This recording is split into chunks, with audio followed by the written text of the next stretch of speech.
The one thing that was interesting, or I guess got a lot of damn conversation, was Chase Elliott's post-race comments that he was, I guess, Daniel Trottick, Freddie Kraft, our own Freddie Kraft on the door bumper clear, went after Chase a little bit for not expounding on why he was upset. Right. I think his comment was there was nothing to deliver. There was no message about that egregious, bumping into pit road, bumping into his teammate. Yeah. What's your opinion? Well, I think that it's not like it's his decision to downplay it is not a new thing. Nope, it's very Chase. Very Chase. No, but it's not a new thing for anybody. I don't know, especially Chase. He's not going to take the bait. Right.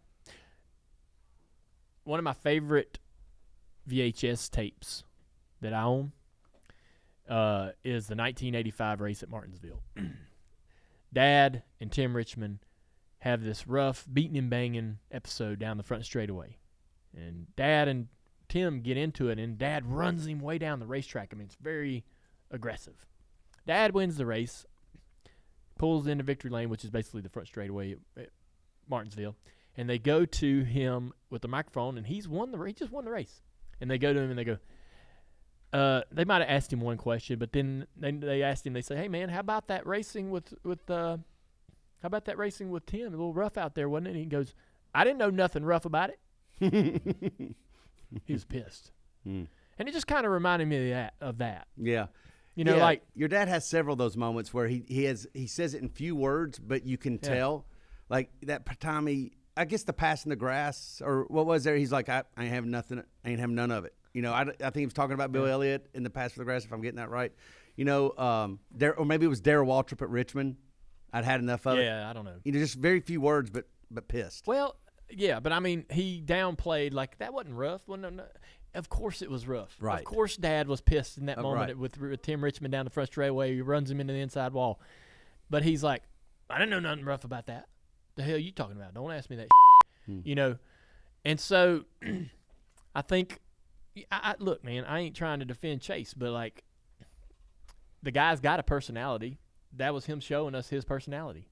Yeah. If that's who he is and that's how he wants to be, then we got to accept him. We got tons of guys out there with different personalities that are going to give us a different answer every time you ask them that. Yeah. I don't know. Like Denny.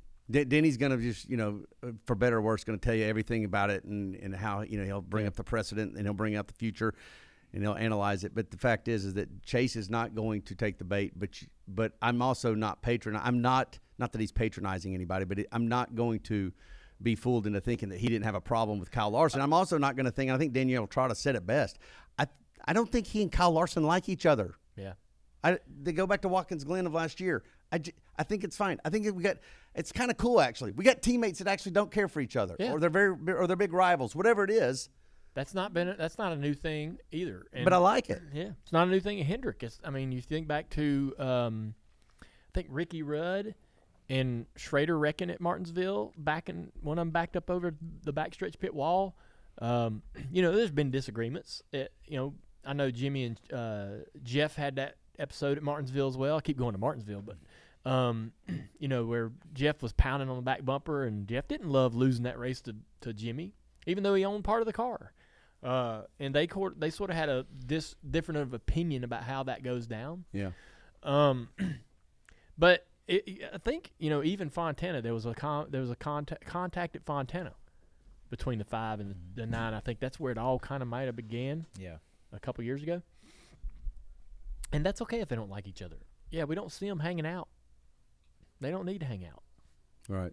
I think it's gotten, I don't care whatever Chase wants to do, whatever Chase wants to say. I don't need Chase to tell me what happened. I don't need Chase to tell me how he feels. I saw it. That's right. That's my point. Exactly. I don't need him to tell me what I saw. I make my own assumption. Right. And I think he knows that. He goes, you saw what you saw. Whatever. I don't need to go analyze it and get himself in bigger trouble. Yeah. And I can't. And he damn sure ain't going to be dumb enough to go, yeah, I hate that guy. Right. And I ran into his ass. Exactly. Yeah. He needs that in their life, right? You don't need to do that. Well, I don't think he wants to make the situation worse. They got to go have a competition meeting. They got to all get together and be around each other during the week. It's weird. Yeah.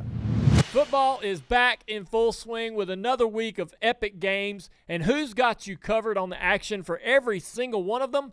DraftKings Sportsbook, an official sports betting partner of the NFL.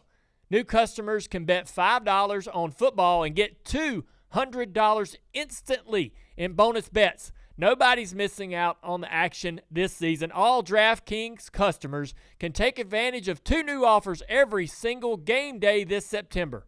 Get in on the NFL Week 2 action with DraftKings Sportsbook.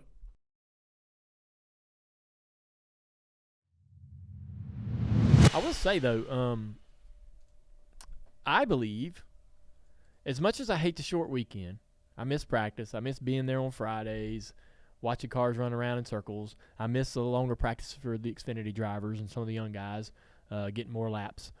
But the shorter weekend, the drivers now not really physically being around each other as much in the bus lot and all that stuff, they're not around each other all that much. And I think that's one of the small reasons. That's one of the many, many reasons why we're having more feuds. We're having more contact. We're having more pushing and shoving, more I don't give a shit about you in this moment on the racetrack.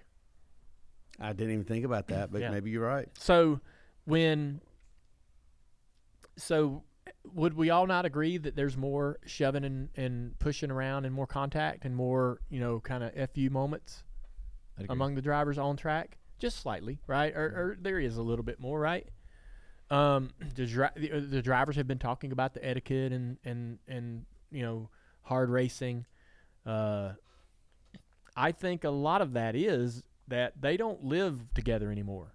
Man, when 15 years ago, 10 years ago, you spent half of the week in the bus lot. If you wanted to go dot somebody's I or go into somebody's bus and give them a piece of your mind, they were always right there.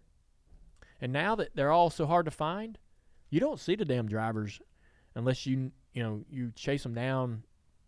You don't see them meandering about the racetrack, right? They're not in the bus lot till the last, they don't have to be at the racetrack till right when practice starts. So it's like there'll be a practice qualifying on Saturday and then race on Sunday. So they're there for 24 hours, maybe 36 hours tops, max.